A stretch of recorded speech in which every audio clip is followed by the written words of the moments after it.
programa a seguir é livre para todos os públicos.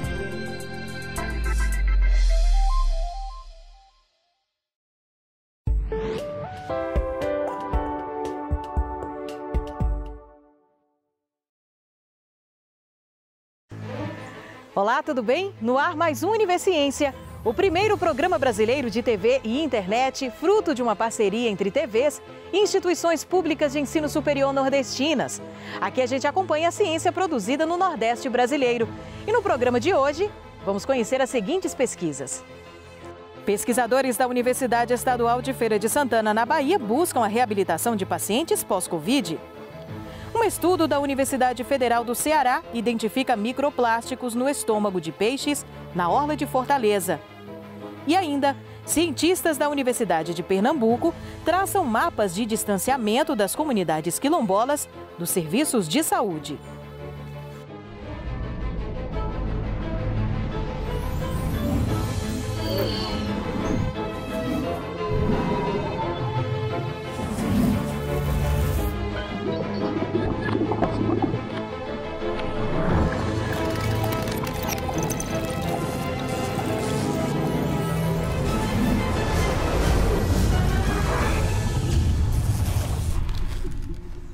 Os desafios da Covid-19 vão além da prevenção ou do tratamento. As sequelas também são preocupantes. E é aí que entra a missão do Ambulatório de Saúde da Universidade Estadual de Feira de Santana e dos pesquisadores, que buscam promover a reabilitação e a melhoria da qualidade de vida de pacientes com sequelas deixadas pelo novo coronavírus.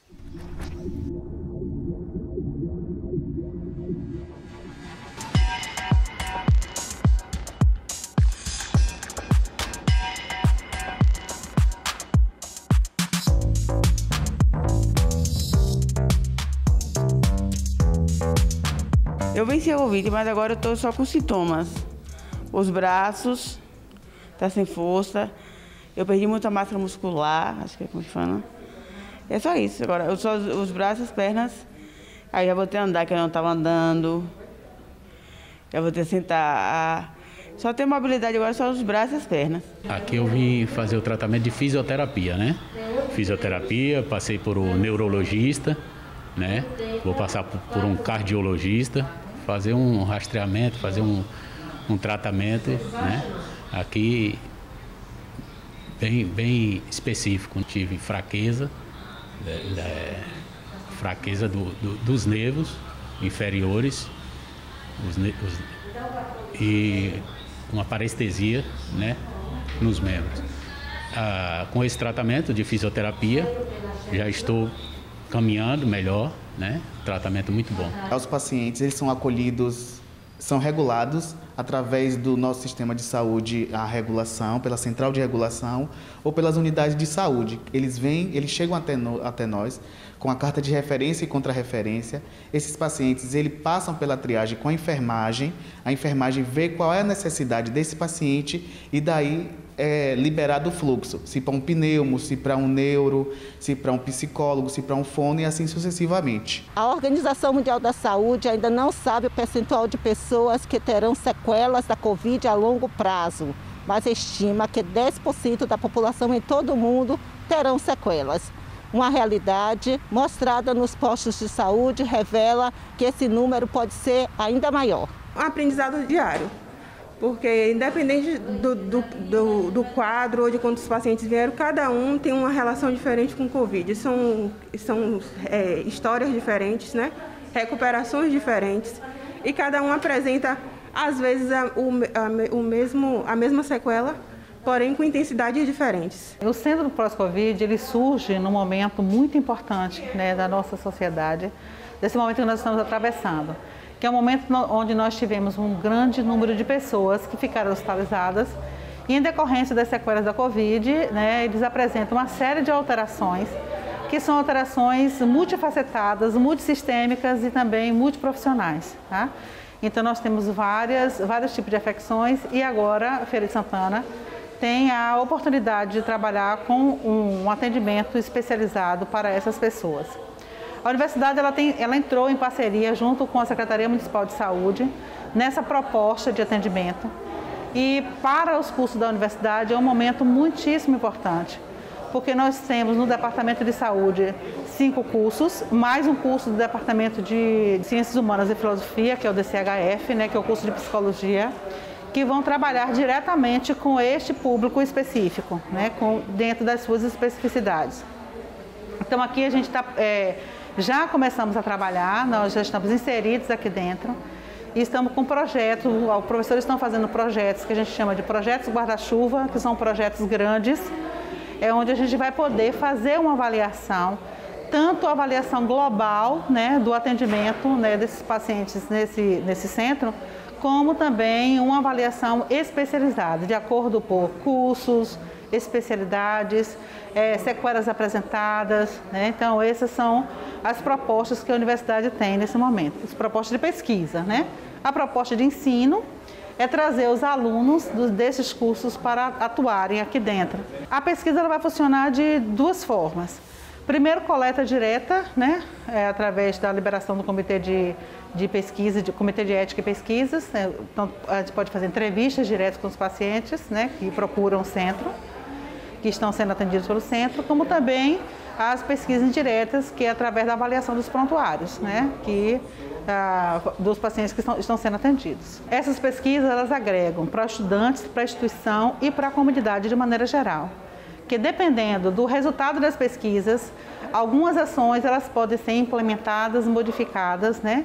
E é basicamente isso que é a finalidade da pesquisa, não somente de mostrar, né, o retrato, né, do atendimento, o retrato dos pacientes que estão aqui, o perfil desses pacientes, mas também elas podem levantar lacunas, né, a gente pode apresentar lacunas para que outros atendimentos, outros direcionamentos possam ser feitos em relação a essas pessoas que estão sendo atendidas. Cada dia é uma surpresa, né? Então, assim, você conversando com a enfermeira que faz o acolhimento, ela sempre coloca: Silvia, hoje chegou uma pessoa que apresentou tal sintoma, quer dizer, cada dia tem sintomas novos que as pessoas pós-Covid elas apresentam.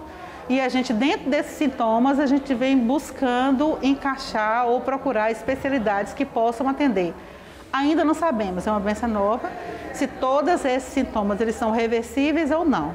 Mas nós estamos dispostos a estar trabalhando e fazendo com que essas pessoas voltem o mais rápido possível para as suas atividades cotidianas anteriores, né? E no próximo bloco você confere. Pesquisa da Universidade Federal do Ceará encontra microplásticos no estômago de peixes da orla de Fortaleza. A gente volta já já.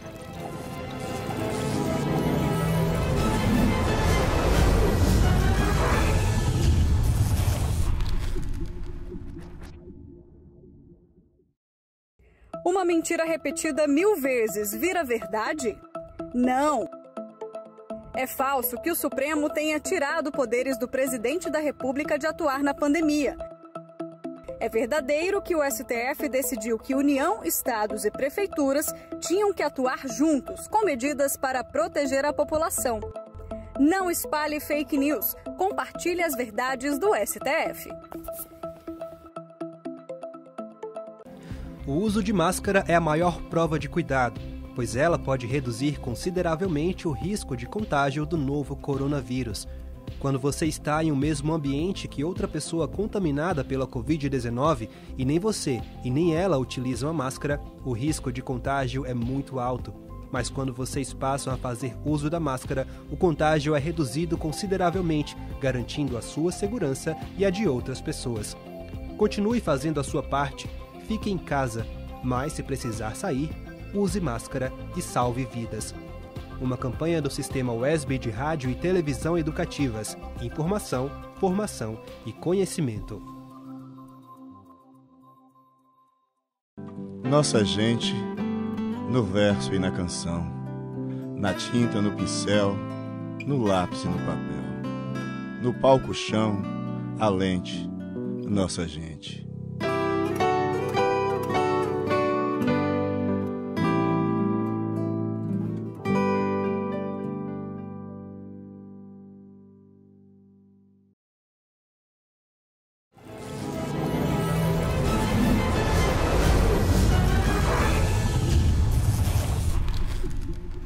A presença de microplástico nos oceanos é uma ameaça antiga, debatida por ambientalistas e cientistas. Uma pesquisa desenvolvida pela Universidade Federal do Ceará comprova que é possível encontrar esses pequenos resíduos também nos estômagos dos peixes da orla de Fortaleza. Confira na reportagem.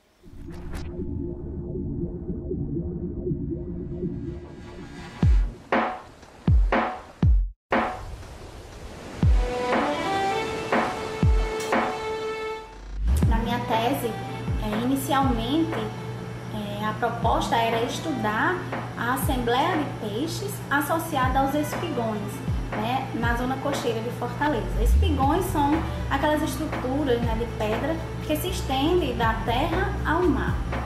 Porém, na nossa primeira coleta, a coleta piloto, a coleta de reconhecimento da área, ao passar a rede de pesca para capturar as espécies de peixes, nós não capturamos nenhuma espécie de peixes. Apenas lixo veio ali, presa e agregada à rede.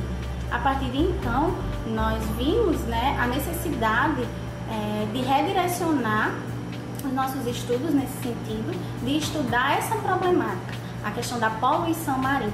Hoje em dia, justamente a ideia de coletar, né, todos os peixes da região, identificar as espécies, ver a parte anatômica para poder caracterizar justamente qual o papel dele, né? Quando a Natália começou a analisar aqui no laboratório, a gente começou a fazer, né, um estudo, como a gente fala, estudo piloto dos primeiros animais analisados, ela começou a falar: professora, eu acho que a gente está vendo isso aqui, parece um plástico. E aí apareceu uma vez, eu falei: isso é plástico, um fragmento de plástico. E aí apareceu de novo, e aí eu falei: Natália, a gente vai ter que ver o que está acontecendo. Copinho de plástico que está na orla da beira-mar, ele pode adentrar no mar e, com o passar do tempo, esse copinho ele vai se fragmentando, né? Ele vai se desfazendo, e esses pequenos fragmentos eles podem vir a se tornar microplástico, que é quando ele atinge o tamanho de 5 milímetros. Nessa pesquisa feita na UFC com o Departamento de Engenharia de Pesca e o Labomar e o Departamento de Biologia, né, que foi esse conjunto, foi detectado que os peixes aqui da orla, né, daqui da zona de arrebentação aqui dos espigões da Praia do Meireles, eles estavam também contaminados com microplástico.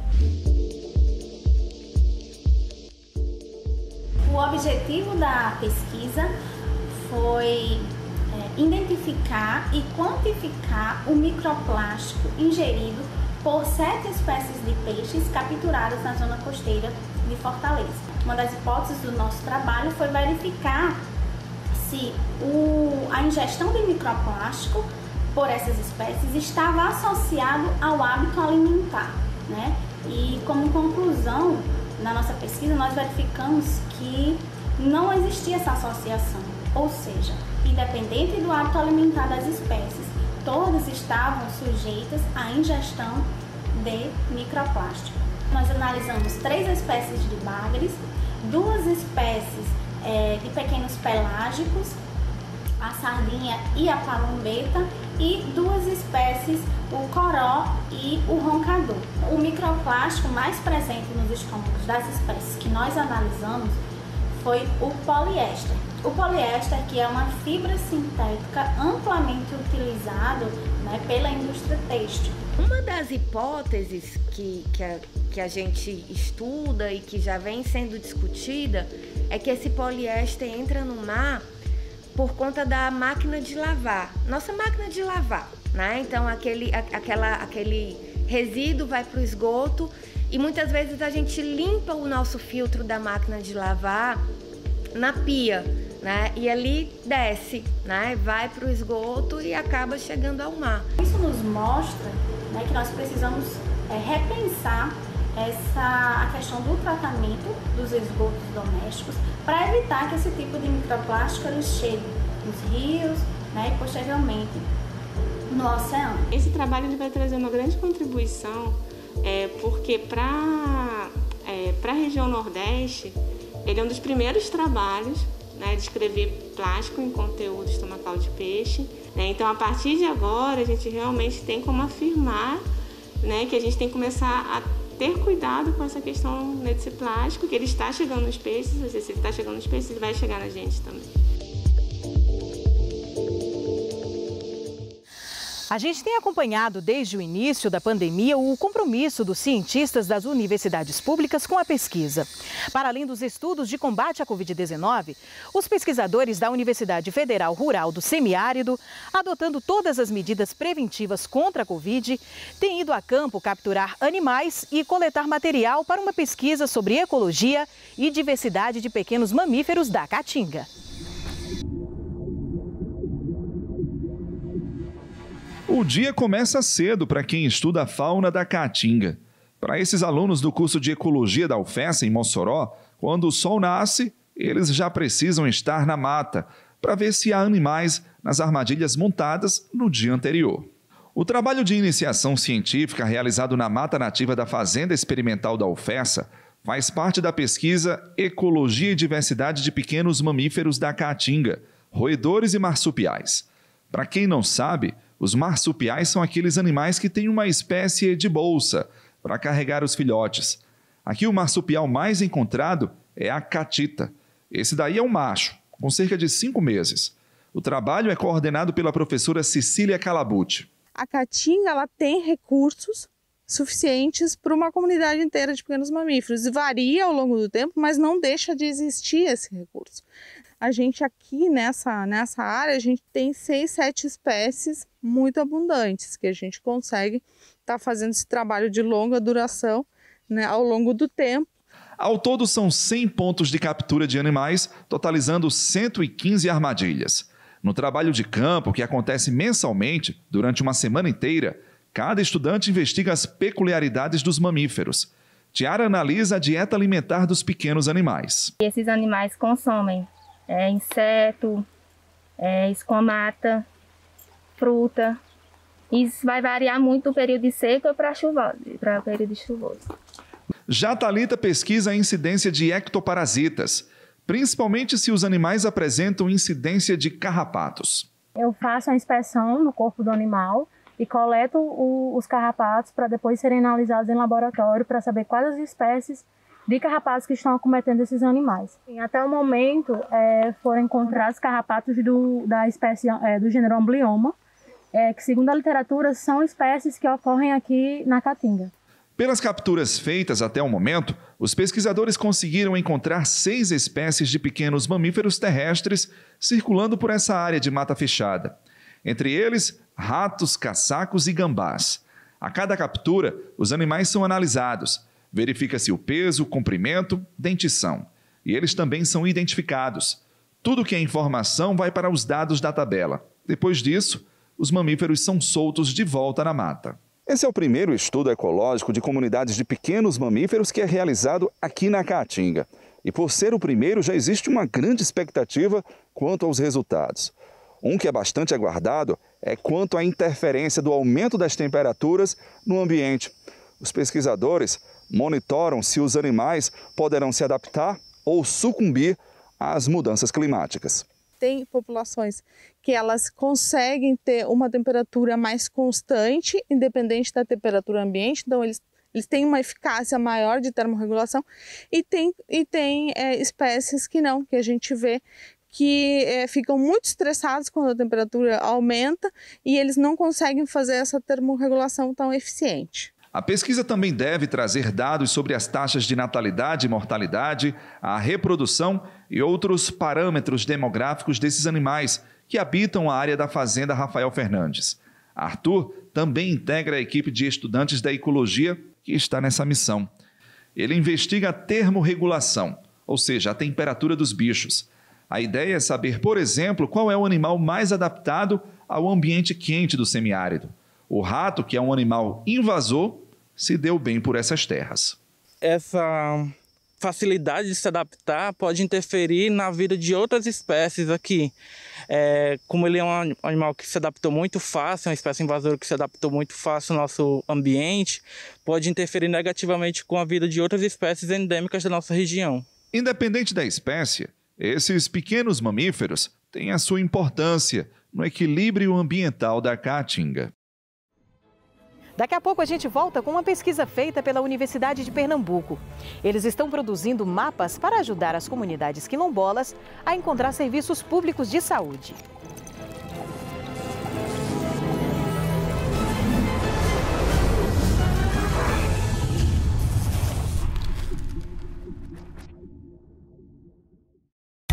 Ela se expõe demais. O chefe deve estar pegando ela. Ele bateu, mas ela provocou. Ela só pode estar de TPM.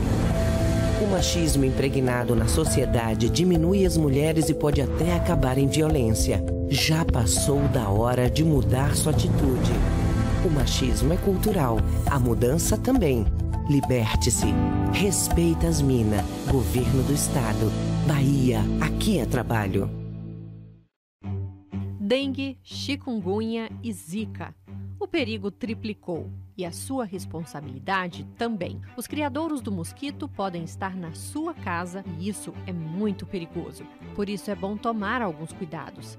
Não deixar água acumulada em pneus, manter caixas d'água bem fechadas, evitar o acúmulo de água em garrafas e brinquedos e eliminar os pratinhos de plantas. Todo cuidado é pouco. É bom ficar atento aos sintomas. Se você tiver com febre alta, manchas vermelhas pelo corpo, dor de cabeça ou atrás dos olhos, dores nas articulações, não se automedique. Pode ser perigoso. Procure imediatamente a unidade mais próxima da sua casa. Faça sua parte. Juntos, nós podemos combater o mosquito.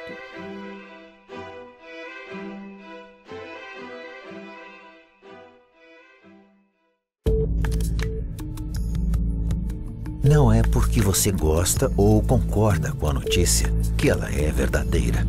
Espalhar fake news é crime. Pode prejudicar a vida de muitas pessoas. E em tempos de pandemia, divulgar conteúdo falso pode ser fatal.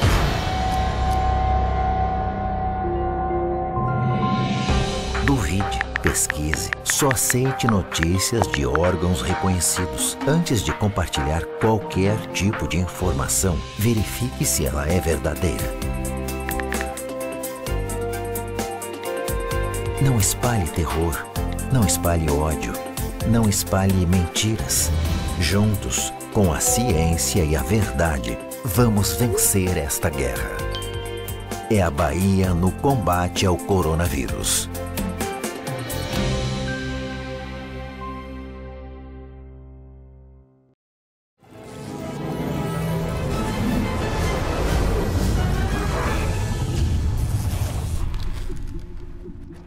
Menos de 7% das terras reconhecidas como pertencentes a povos remanescentes quilombolas estão regularizadas no Brasil. Diante da situação, o Grupo de Extensão Direito em Movimento da Universidade de Pernambuco, em parceria com a TV Pernambuco, produz mapas para calcular as distâncias entre as comunidades quilombolas e os serviços básicos de saúde. A pesquisa pode ajudar a garantir direitos essenciais dessas comunidades.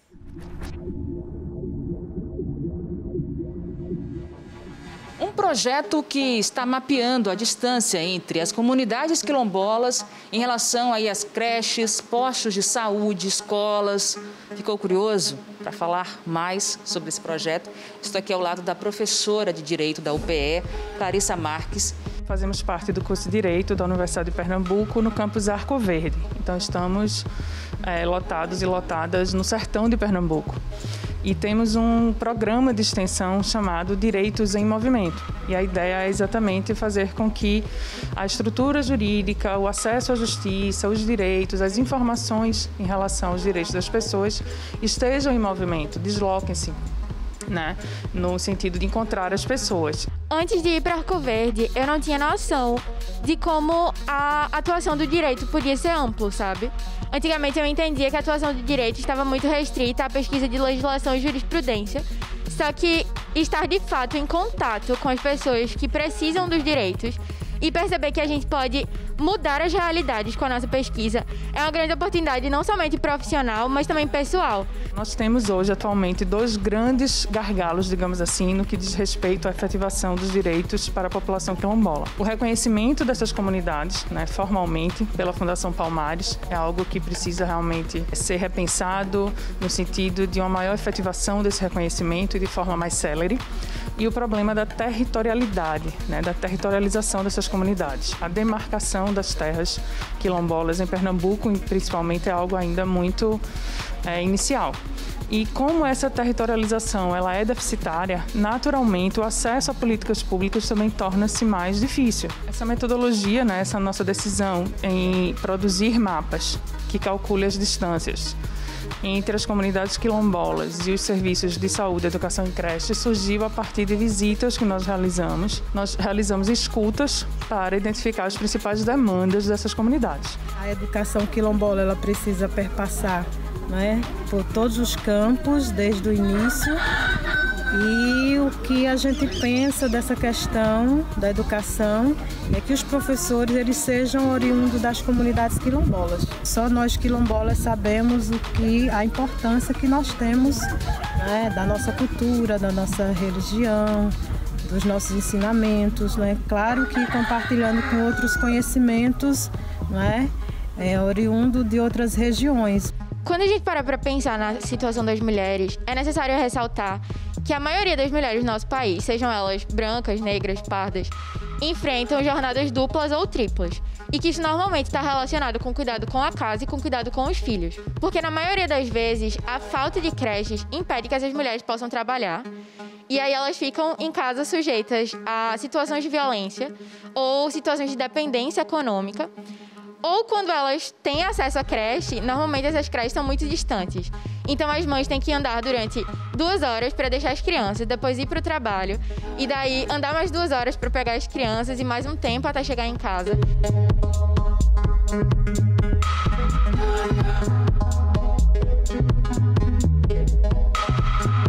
A produção desses mapas ele foi realmente um grande desafio, principalmente porque nós fomos atravessados e atravessadas pela pandemia. Isso nos impediu de estar fisicamente nas comunidades, né, para fazer a coleta dos pontos de geolocalização. Então partimos para um levantamento de dados, né, que estariam disponíveis nos sites e portais oficiais. Infelizmente, existe um déficit enorme em relação, né, às informações desses serviços de saúde, educação e creche para comunidades quilombolas nos portais oficiais. Então entramos em contato com a CONAC, né, em Pernambuco, e a CONAC nos colocou em contato diretamente com lideranças quilombolas de todo o estado. Eu estou responsável pela área de educação. E aí eu mapeio as distâncias entre as comunidades quilombolas e as escolas que as crianças vão frequentar. Só que isso envolve tanto as escolas que estão dentro dos territórios, como as escolas que ficam nos centros das cidades. Porque na maioria das vezes, não é a escola dentro do território que vai abranger todas as etapas de ensino. E até agora a gente já produziu todos os mapas e já estamos na fase de análise jurídico-cartográfica, que é quando a gente vai traçar o texto de lei com o que realmente está acontecendo na prática. Vai ver se o que está escrito realmente acontece ou se existe alguma coisa que precisa ser melhorada para que essas populações tenham acesso pleno aos direitos. A gente entrou em contato com as lideranças das comunidades quilombolas para conseguir os pontos, tanto das comunidades, quanto das creches, escolas ou postos de saúde em que eles eram atendidos. A partir daí, do momento que a gente recebe os dados, eu traço os dados que eles passaram com os dados do censo escolar de 2019. Por quê? Às vezes acontece de eles não terem internet e aí a gente não tem o ponto específico. Para tentar contornar esse problema, a gente começou a perguntar o nome das escolas. E aí, a partir do nome das escolas, eu traçava com o censo e do censo eu pegava o ponto da localidade. E aí a gente pega essas coordenadas geográficas e coloca no QGIS, que é o software que a gente está usando para mapear. E a partir do QGIS é que a gente vai traçar as distâncias e as retas entre um ponto e outro.